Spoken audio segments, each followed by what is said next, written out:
It usually hits at night. You're lying there, and the math starts running on its own. Someone you went to school with just bought a house. Someone younger than you is doing the thing you said you'd do. And you do the calculation you've done 100 times. How old you are, how far you've got, how much time is left. And you come to the same conclusion every time. I'm behind. I want to show you exactly where that feeling comes from. Because it's not coming from your life.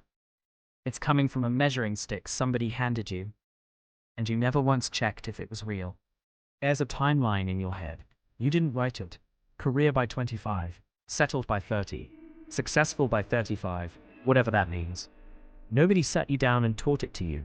You absorbed it from a few decades of television and about 8 years of scrolling. Here's the part that should bother you. That timeline was built for a world that no longer exists. Different economy, different cost of living, different everything. You're being graded on a curve from 1985 and wondering why you're failing. You're not failing. Now here's the mechanism. And once you see it, you can't unsee it.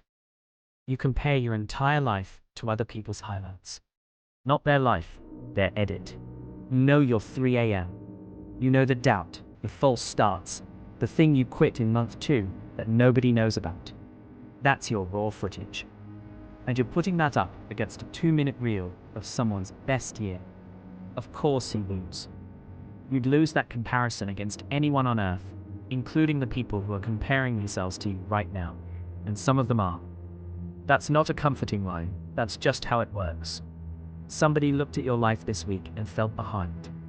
Comparison isn't a fair fight you keep losing. It's a rigged game you keep agreeing to play. Shift 1. Kill the timeline. All of it. Not soften it. Not adjust it for your circumstances. Delete it. Ask yourself one question, honestly. By whose deadline? Who set 30? Who decided that? Because the moment you actually look for the authority behind that number, there isn't one. There's no committee. Nobody is keeping the record you think you're failing. The clock you're panicking about was never running. Shift 2. There's exactly one comparison that's legitimate, and it's you 12 months ago. Not the version of you that you wish existed, the actual one. What did he know that you didn't?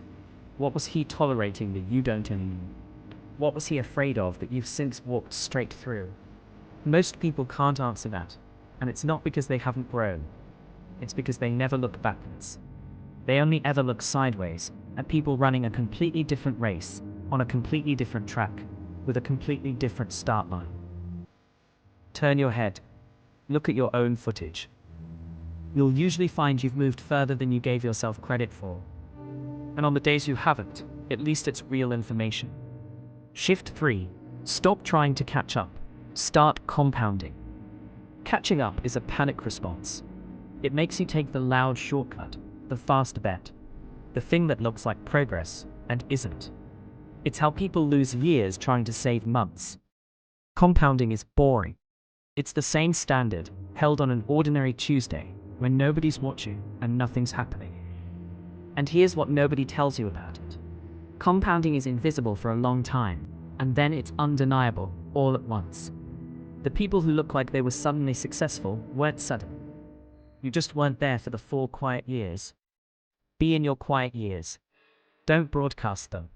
So, the next time it hits you at 3 a.m., and it won't argue with the feeling, just ask a better question. Not am I behind? Ask, is today's version of me ahead of last year's? That's the only race with a real finish line, and it's the only one you were ever actually in. You're not behind. You're just early in something nobody's watching yet.